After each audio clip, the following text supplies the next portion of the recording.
గ్రహాల్లో అన్ని గ్రహాల్లో శని అనేటువంటి గ్రహం ఒక్క రాశిలో 2 సంవత్సరాల 6 మాసాలు ఉంటాడు. అన్ని గ్రహాల కంటే ఎక్కువ సమయం ఉండేది శని.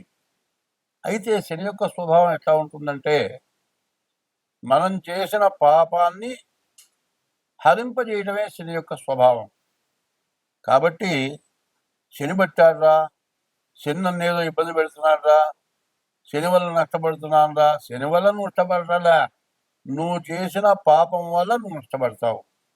ఆ పాపం పోగానే నిన్ను ఎప్పుడు కూడా శని రక్షిస్తాడు. అయితే శనికి ఒక స్వభావం ఉంది, వక్ర స్వభావం అంటారు. వక్రించి వెనక్కి వస్తాడు, మళ్ళీ అతిచారం మీద ముందు కూడా వెళ్తాడు. ఉన్న రాశి నుంచి వెనక రాశిలో ఉండేటువంటి లక్షణాలు చూపిస్తాడు. అట్లాగే ఒక్కోసారి అతిచారం మీద ముందుకు వెళ్ళి, మరి ఇప్పుడు మీనంలో ఉన్న శని వక్రించి మరి కుంభంలో ఉన్న స్థితి చూపిస్తున్నాడు. ఇంకొకసారి ఏం చేస్తాడు, శని మీనంలో ఉన్న శని మరియు అతిచారం మీద ముందుకు కూడా వెళ్ళటం జరుగుతూ ఉంటుంది. ఇప్పుడు జరగలేదు, శని వక్రించి వెనక్కి. అయితే నక్షత్రం మారల, రాశి మారల లెక్క ప్రకారం, కానీ వక్రం అనగా వెనక ఉన్నటువంటి పద్ధతినే చూపిస్తాడు. ఇప్పుడు అందరికీ కూడా ఏమందంటే, మీనానికి శని వెళితే మకరం వాళ్ళకి ఈనాటి శని అయిపోయింది అనుకుంటున్నారు.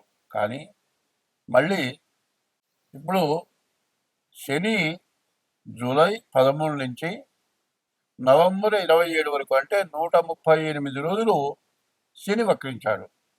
శని వక్రించిన లక్షణం ఎట్లా ఉంటుంది, కుంభంలో ఉన్న లక్షణమే చూపిస్తాడు. ఈ కుంభంలో ఉన్న శని మరి కుంభరాశి వాళ్ళకి సమస్యే, మకర రాశి వాళ్ళకి కూడా సమస్యే.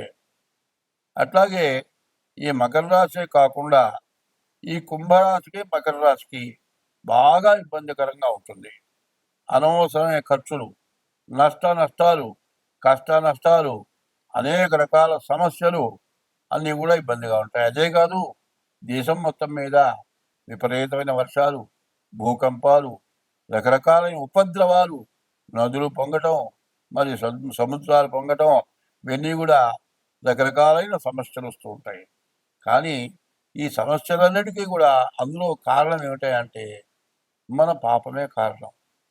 పూర్వం పాపం అనే దాన్ని పరిహారం చేయడానికి ఇప్పుడే చెప్పాడు, అన్నదానము కన్నా అధిక దానము లేదన్నారు.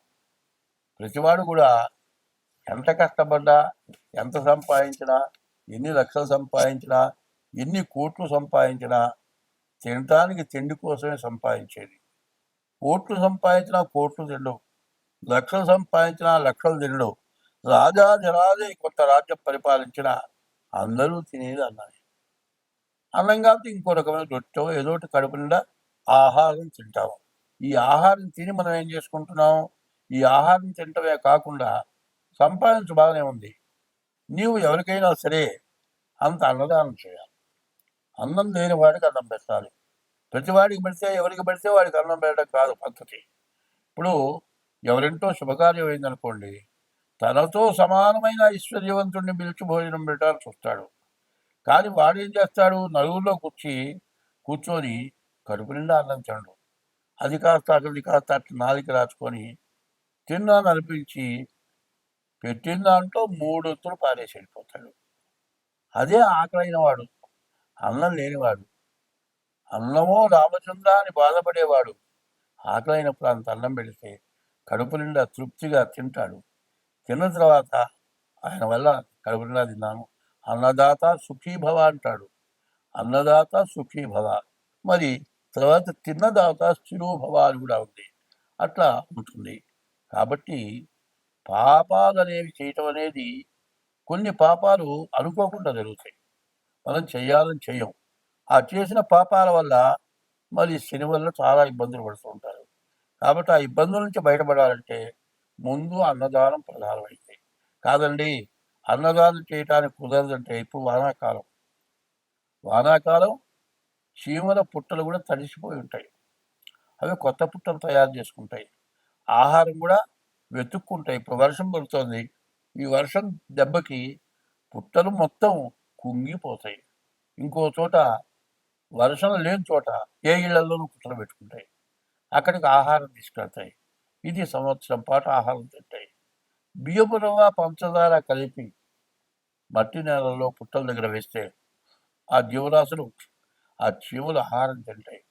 మనం వేసిన ఒక్కరోజుగా తినేది ఒక సంవత్సరం పాటు తినొచ్చు, ఇంకా ఎక్కువ రోజులు కూడా తినొచ్చు. ఎంతో మందికి అన్నదానం చేసినటువంటి పుణ్యం వస్తుంది.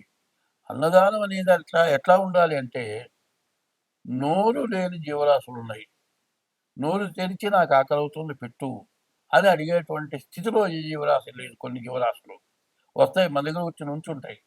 అట్లా చూస్తే అంబాలు అరుస్తాయి, లేకపోతే భౌభౌ అని అరుస్తుంది కుక్క, అంబాను ఆవరుస్తుంది, లేకపోతే రామచిలక కీచుకిచుమంటుంది. ఇట్లా ఆ గ్రహ చెట్ల మీద ఉండేటువంటి పక్షులు ఈ వర్షానికి ఆహారం లేక తన్నుకుంటూ ఉంటాయి. అటువంటి వాటికి ఆహారం పెడితే మనకు సమస్త పాపాలు నశించిపోతాయి. అయితే పెట్టమన్నా కదా అని పెట్టడం కాదు, పెట్టిన తర్వాత మనం ఎటువంటి పాపం చేయకూడదు. తెలిసి తెలియక చేసిన పాపం వీటి వల్ల నశించిపోతుంది, కానీ మళ్ళీ పాపం చేయకుండా ఉండాలి. శని ఎటువంటి వాడు అంటే, తండ్రి కొడుకుని ఎట్లా శిక్షిస్తాడో తప్పు చేస్తే అట్లా శిక్షించేవాడే శని. అందువల్ల ఈ శని యొక్క ప్రభావం ఎట్లా ఉంటుంది అంటే, నీవు చేసిన తప్పుకి నీకు శిక్ష పడుతుంది. కాబట్టి ఈ మకర కుంభరాశులకి, మరి మీనరాశికి, ఈ 3 రాశులకు కూడా చెప్పాలి అంటే పూర్తిగా శని వల్ల చాలా నష్ట కష్టాలు రాబోతున్నాయి. కాబట్టి ఈ 138 రోజులు కూడా చేతనైనంత వరకు ఈశ్వరాభిషేకం, మారేంద్రాలతో పూజ అట్లా చేసుకోండి. ఇంకా మీ జాతకం చూపించుకోండి. జాతక రీత్యా మీకు ఏదైనా దోషాలుంటే ఆ దోషాలు పోవటానికి ప్రయత్నం చేయండి. స్వస్తి. 2025 సంవత్సరం జూలై నెల 28 నుండి మరి నవంబర్ నెల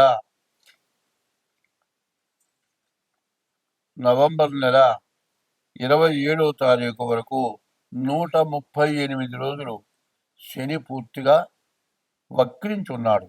ఈ వక్రించిన శని మరి ధనస్సు రాశికి ఎట్లా ఉన్నాడంటే 3 లేకపోతే 4.